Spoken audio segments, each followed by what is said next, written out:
আজ সকাল সকাল বসে পড়েছিলাম মোচা কাটতে একটা কাজে বেরোবার জন্য।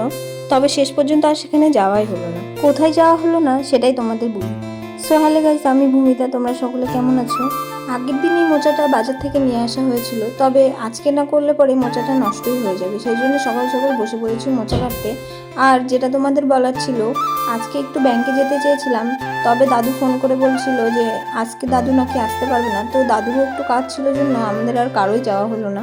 ওই ব্যাংকের অ্যাকাউন্টে জানো তো অনেক দিনের সেরকম ইউজ করা হয় না জন্য অনেক দিন ধরেই বন্ধ হয়ে পড়ে আছে।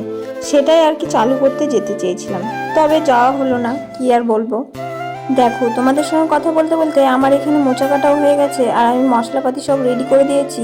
মা কিন্তু পুজোটা করে এসে এখন রান্নাটা করছে। আমি ততক্ষণে ঘরে এসে বিছানা গুছিয়ে নিয়ে সোজা চলে গেছিলাম স্নান করতে।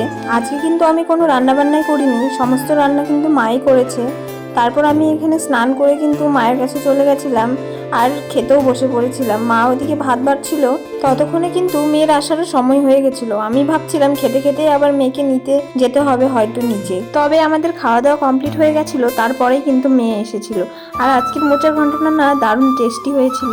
তারপর কিন্তু মা নিচে চলে গেছিল মেয়েকে নিতে।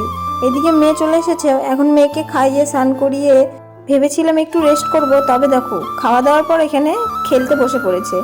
আর এদিকে বাড়িঘরের কি অবস্থা হয়েছে দেখো, কারণ এখানে জানালাটা লাগাতে এসেছিল, কারণ এখানকার জানালা ছিল না। আর মেয়েকে যেই বলেছি যে চলো ঘুম করব, সেই দেখো এখানে ড্রয়িং করতে বসে পড়েছে। আজকের মতো এতটুকুই, দেখা হচ্ছে নেক্সট ভিডিওতে।